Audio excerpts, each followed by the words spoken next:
नमस्कार दोस्तों, मैं एस्ट्रो सुभाष आज फिर आपके सामने हाजिर हूँ। आज हम बात करेंगे लाल किताब में कुछ नियमों के बारे में जो कि जुड़े हैं रेमेडीज़ से सारे के सारे। तो कई बार क्या होता है कि हम रेमेडीज़ गलत परफॉर्म करते हैं, कुछ हिदायतों का हम ख्याल ना रख कर रेमेडीज़ को परफॉर्म करते हैं, जिस वजह से हमको रिज़ल्ट नहीं मिलते हैं। इन सब कारणों के पीछे क्या फैक्टर्स काम करते हैं कि रेमेडीज़ कब काम करेंगी, किस समय करनी है, हमें कैसे उन रेमेडीज़ के बीच में अंतर बनाना है, कौन से दिन होते हैं, सारा हम आज इस पोस्ट में कवर करने वाले हैं। तो दोस्तों आपसे मेरी यही रिक्वेस्ट है कि जुड़े रहें और अगर आप लाल किताब के बारे में कुछ और ज़्यादा एक्सप्लोर कर रहे हैं तो आज की ये पोस्ट आपके लिए बहुत ही ज़्यादा बेनिफिशियल होने वाली है।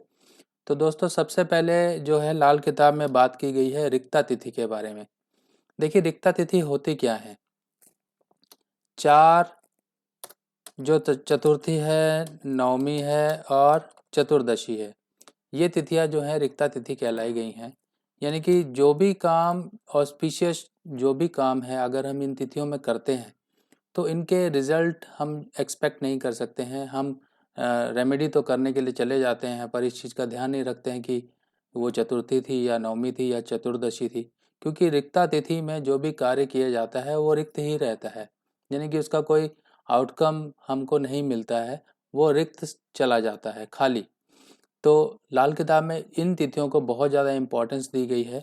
और दूसरा फैक्टर आता है कि रेमेडी किस टाइम करें। जैसे डे टाइम में ज़्यादातर रेमेडीज़ को सजेस्ट किया गया है कि हमें डे टाइम में जो रेमेडीज़ करनी है, और रेमेडीज़ भी किस टाइम पे करनी है। तो दोस्तों जो भी रेमेडीज़ हमें करनी है वो डे टाइम में ही करनी है।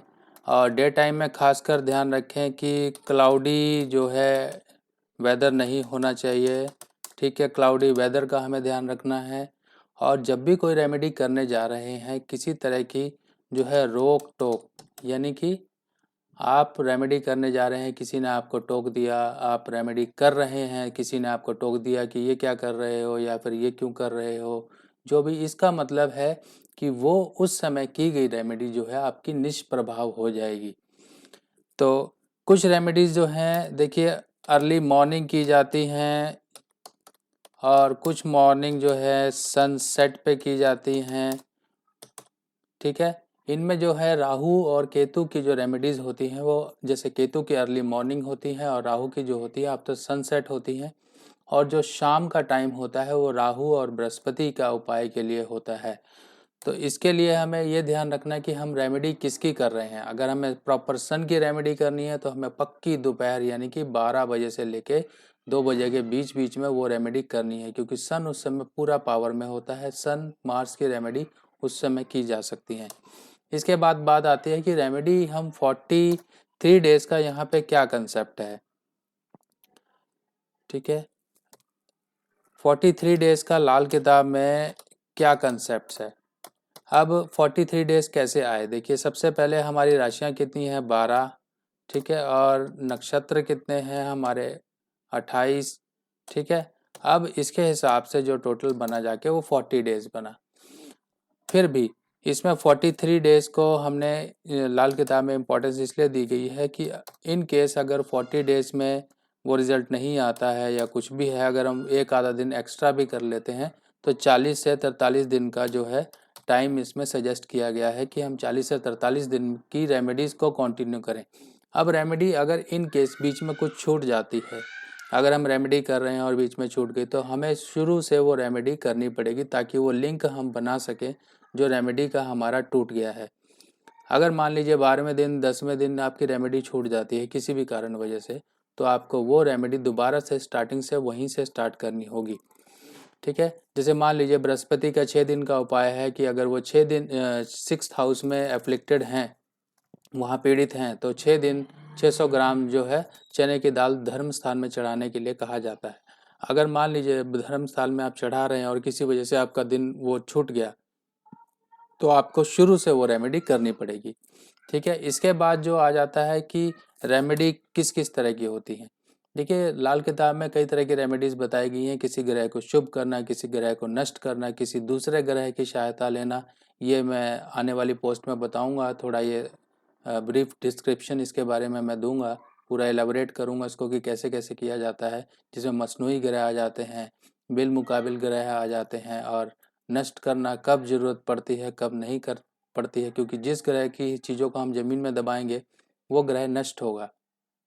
तो कई बार नष्ट करने से भी कोई नेगेटिव इम्पैक्ट आ जाता है, तो वो भी सोचना पड़ता है कि क्या ज़रूरत है या नहीं है, क्या किसी इस ग्रह की जो नेगेटिव एनर्जी आ रही है इसको शुभ कैसे किया जाए। शुभ करने के लिए जनरली हम जो है मसनूई ग्रह की सहायता भी लेते हैं, या फिर हम उस चीज़ों को धर्म स्थान में चढ़ाते हैं। धर्म स्थान आपका मंदिर, मस्जिद, गुरुद्वारा कुछ भी है, जहाँ पर भी आप सिर झुकाते हैं वो धर्म स्थान कहलाता है। अब जैसे कि 8th हाउस मून की बात कर लेते हैं। ठीक है, 8th हाउस में मून जो है वो नेगेटिव यानी कि डेबिलिटेट है। वहाँ पे लाल किताब में जो ग्रहफल और राशिफल की व्याख्याएं हैं वो इस तरीके से हैं कि जो ग्रह अपनी ऊंच नीच की राशि में ना हो, ठीक है, और किसी भी तरह से वो अगर ऊंच नीच की राशि में है और क्या बोलते अपना साइन है या कुछ भी है, पक्के तौर पे अपनी जगह बनाए बैठा है, तो हम उसका उपाय नहीं कर सकते। उसके लिए हमें किसी अन्य ग्रह की सहायता लेनी पड़ती है। अब 8वें घर में जो है शनि और मंगल का इफेक्ट आता है, तो चंद्र को शुभ करने के लिए हम उसके दोस्त की सहायता लेंगे, जो कि हम मंगल नेक। तो मंगल नेक इसमें जो होता है वो स्क्वायर शेप होता है। ठीक है, वो स्क्वायर शेप की हम बात करेंगे। और 8th हाउस को हम शमशान भी बोलते हैं। ठीक है, शमशान हुआ ये। अब शमशान और मंगल नेक यानी कि शमशान पानी जो होता है वो चंद्रमा होता है। ठीक है, मून जो है वाटर को रिप्रेजेंट करता है। तो इसके लिए सिंपल एक रेमेडी बोली जाती है कि आप शमशान के पानी को लेके एक बोतल में उसके अंदर एक स्क्वायर पीस ऑफ सिल्वर डाल लीजिए, ताकि जो चंद्र का नेगेटिव इम्पैक्ट है आपकी मदर, आपके फाइनेंस के ऊपर, क्योंकि 8वें घर से सीधी दृष्टि 2nd हाउस यानी कि फाइनेंस पे जाती है, तो जब ये कंडीशन बनती है तो ये लाल किताब का उपाय बताया जाता है। ये इसके पीछे रेलिवेंसी है, क्योंकि हर एक उपाय के पीछे बहुत गहरे गहरे जो है कॉजेज छुपे हुए हैं, क्यों किए जाते हैं ये उपाय। जब भी उपाय कोई किया जाता है तो एक ग्रह की मदद करने के लिए दूसरे ग्रह की सहायता ली जाती है, कई बार उसी ग्रह को शुभ किया जाता है। अब जैसे कि बृहस्पति और केतु अगर कुंडली में है, ठीक है, जुपिटर और केतु अगर कुंडली में है, तो देखिए वैसे तो जनरली कि लाल किताब में कोई जेमस्टोन की सजेशन नहीं बताई गई है। ठीक है, जो कि है इसमें सजेशन दी जाती है, तो एक तो हमारे जुपिटर और केतु के कंसेप्ट में दी जाती है कि अगर जुपिटर और केतु कहीं बर्थ चार्ट में हैं तो उसके लिए 2 रंगा पत्थर बोला जाता है। 2 रंगा पत्थर जैसे कि हमारा कैट्स आई हो सकता है या सुलेमानी हकीक हो सकता है। ठीक है, ये जो ये जो जेमस्टोन है इसको हम ब्रास में ही पहनते हैं। ठीक है, ब्रास में पहनेंगे, इंडेक्स फिंगर में पहनेंगे, ताकि जो जुपिटर केतु का एक कंजंक्शन हमारे चार्ट में है उसके जो कोई भी नेगेटिव इम्पैक्ट है उनसे बचा जा सके। ठीक है, इसके बाद हम एक उपाय करते हैं शनि लगन में। अगर शनि लगन में है, व्यवहार या हेल्थ यानी कि बिजनेस या कामकाज या हेल्थ को प्रॉब्लम दे रहा है, तो 43 डेज सुरमा जो है ज़मीन में दबाने के लिए बोला जाता है। इसके पीछे क्या कारण है कि सुरमा ज़मीन में ही दबाना? देखिए, लगन में शनि जो है काल पुरुष कुंडली हिसाब से वो नीच है, और 7वीं राशि में शनि उच्च है। ठीक है, सुरमा जो है शनि की कारक वस्तु है, काला सुरमा। काला सुरमा जब 43 डेज हम लगातार जो है ज़मीन में दबाते हैं, तो उसको हम 7th हाउस के इफेक्ट लेने के लिए करते हैं, यानी कि 7th हाउस उसकी उच्च राशि होगी, तो शनि के जो 7th हाउस उच्च इफेक्ट हैं उसको लेने के लिए, यानी कि शनि को अच्छा करने के लिए हम ये सुरमे वाला उपाय करते हैं। अब देखिए जो है ग्रह कभी भी यहाँ से उठा के वहाँ नहीं किया जा सकता है। हम सिर्फ उस घर के जो प्लेनेट है उस घर से संबंधित अच्छे रिजल्ट देना चाहता है, हम उस चीज़ की एनर्जी को बढ़ाते हैं। नेगेटिव कंसेप्शन ये भी है कि हम इस ग्रह को उठा के वहाँ कर दें उस ग्रह के, ऐसा नहीं है लाल किताब में। लाल किताब सिर्फ जो है उन घरों से अच्छे रिजल्ट को लेने के लिए रेमेडी का सहारा देती है। ठीक है, इसके बाद अगर मान लीजिए किसी की हेल्थ की प्रॉब्लम बहुत ज़्यादा है, कुछ पिछले जन्मों के कर्ज हैं, तो उसके लिए शमशान में रुपया पैसा डालने के लिए बोला जाता है कि जाते आते जाते वहाँ से एक सिक्का डालते जाना। आपने जो कोई भी पिछले जन्मों का कर्ज है जो आपको इस जन्म में आपको हेल्थ इश्यूज़ को लेके जो है प्रॉब्लम दे रहा है, उसके लिए अजन्मे जो आपके ऋण हैं उनसे आपको निजात मिल सके।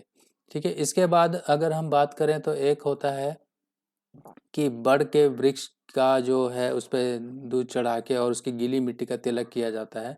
वो भी हेल्थ को जो हेल्थ की इश्यूज़ होती हैं उनसे बचने के लिए किया जाता है। अगर मान लीजिए 10th हाउस में दो दुश्मन ग्रहों से 10th हाउस खराब हो रहा है, तो उस केस में जो है रेमेडी की जाती हैं। अगर अंधे टेबों की कुंडली है, जैसे आपके प्रोफेशन हाउस में दो ग्रहों की लड़ाई की वजह से जो 10th हाउस ख़राब हो रहा है, तब भी रेमेडी की जाती हैं। रेमेडी किस तरह की होती हैं, कई बार तो जो है 10 अंधों को खाना खिलाने के लिए कहा जाता है। ऐसी ऐसी छोटी छोटी रेमेडीज़ पर ही लाल किताब ने जोर दिया है, यानी कि अपने आचरण को संभालिए, अपने आचरण को अच्छा रखिए। अपने जो है ग्रह हैं ये हम लोग ही ग्रहों से जुड़े हुए हैं। अगर हम लोग आपस में एक दूसरे की मदद करें और जो चीज़ें हमारे खिलाफ हैं वो चीज़ें ना करें, तो हमारे लाइफ में स्मूथनेस नेचुरली आएगी। कुछ गलतियों के कारण हम लोग परेशानियां भोगते हैं। मान लीजिए 9th हाउस कुंडली का जो है हमारा जद्दी मकान, यानी कि हमारा अपना घर है, अपना मकान है।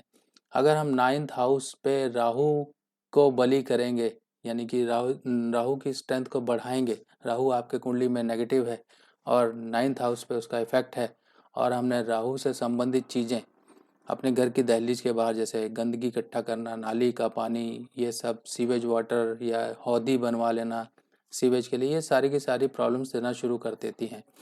तो फ्रेंड्स, आज की इस पोस्ट में इतना ही। आने वाली पोस्ट में फिर दोबारा मिलेंगे। तब तक के लिए मुझे सब्सक्राइब कीजिए, फॉलो कीजिए और आने वाली पोस्ट का इंतज़ार कीजिए। ऐसे ही आने वाली पोस्ट मैं आपके सामने लेकर आता रहूँगा। तब तक के लिए धन्यवाद।